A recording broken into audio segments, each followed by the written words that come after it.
Hello everyone, my name is Mr. Andrew from Brentwood Library, and I am very excited to be able to share a pretty great story with you guys today.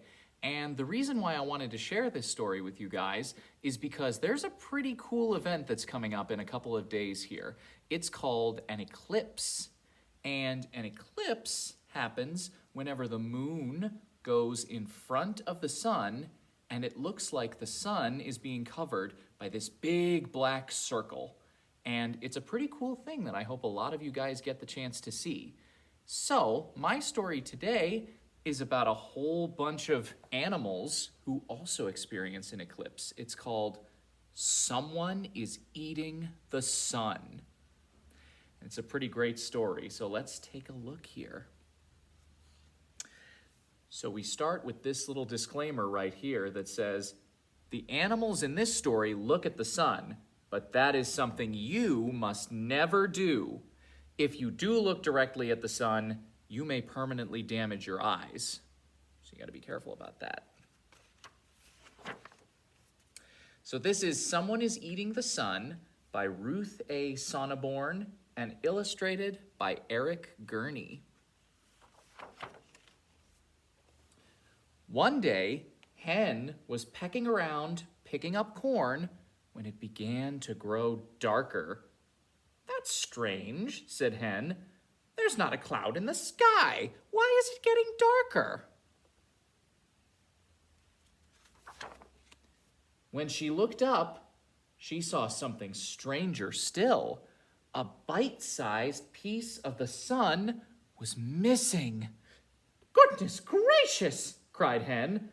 "Someone has taken a bite out of the sun! I must go and tell Rooster!" And off she went, feathers flying, with a flippity-flap and a flutter.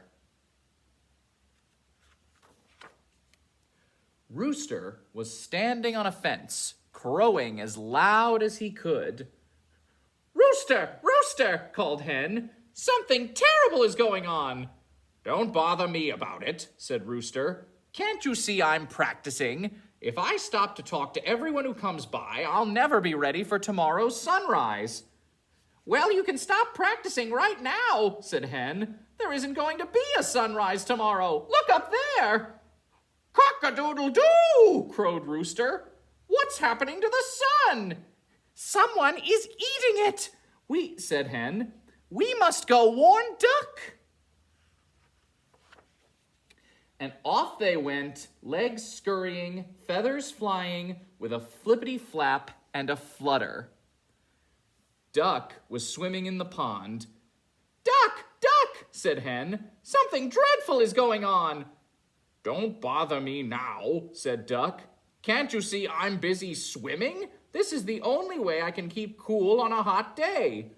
"Well, you can stop worrying about keeping cool," said Hen. "This isn't going to be a hot day. Look up there." "Quack, quack!" squawked Duck.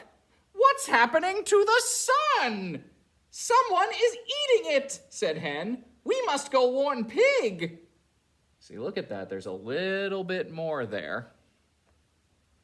And off they went, wings beating, legs scurrying, feathers flying, with a flippity-flap and a flutter. Pig was lounging in the mud. "Pig! Pig!" said Hen. "Something horrible is going on." "Don't tell me any bad news," said Pig. "Can't you see I'm trying to calm my nerves? Nothing is better for the nerves than lounging in the mud when the sun is beating down." "Well, you can stop lounging in the mud," said Hen. "The sun's not beating down anymore. Look up at the sky." "Eee!" squealed Pig. "What's happening to the sun?" "Someone is eating it," said Hen. "We must go warn Goat." Little bit more there.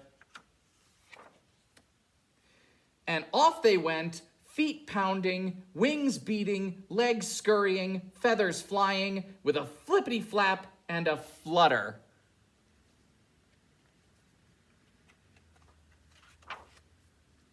Goat was munching grass at the top of a hill. "Goat! Goat!" cried Hen. "Someone is eating the sun." "What do I care as long as no one eats my grass?" said Goat. "This is the best grass I've ever tasted." You mean you don't care if there's no sun?" asked Pig. "No sun?" said Goat. "That's the silliest thing I've ever heard." "Look for yourself!" cried Hen. "Blah!" bleated Goat.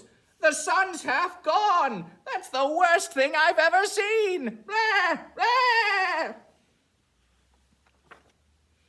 As soon as Goat began to bleat, Pig began to squeal, Duck began to squawk, Rooster began to crow, and Hen began to cluck. There was a dreadful racket. "What are we going to do?" they cried. "What are we going to do?" "Why don't you keep quiet and watch the eclipse?" said a voice nearby. Everyone turned around. There was Turtle looking down at them. "Surely you don't want to miss the eclipse," said Turtle. "It doesn't happen very often, you know. Only once in a great, great while does the moon come between us and the sun. And just think, it's happening now." The animals stared at Turtle in amazement. Then everyone looked up at the sky. Just a slice of the sun was left. As they watched, the sky got darker and darker. The slice of sun grew smaller and smaller until it disappeared. There in front of the sun was a black silhouette of the moon. The moon had come exactly between the earth and the sun. All around the farm, everything was dark and still. They were standing in the shadow of the moon. Just as they were thinking that the sun was gone forever, a piece of it appeared. While they stood watching, the piece grew bigger and bigger. The sky got lighter and lighter. The moon was moving on. The sun was still there. "Hooray for the sun!" cried Goat and Pig and Duck and Rooster, jumping up and down. "Hooray for the great, big, wonderful sun!" "My goodness," said Hen, "no one ate it after all." Then off they went. Goat back to eating his grass, Pig back to lounging in the mud, Duck back to swimming in the pond, Rooster back to crowing on the fence, and Hen back to pecking around, picking up corn with a flippity flap and a flutter. So there we go, everybody. That was Someone is Eating the Sun. And I think it's a really great story to discuss what happens during an eclipse. So I hope that you guys learned something, and I hope that when the eclipse comes up next week, that you guys will get the chance to maybe see it, because it's going to be pretty cool to see. All right, everybody, thanks for listening to my story, and I really appreciated being here to read to you all. Bye-bye, everybody.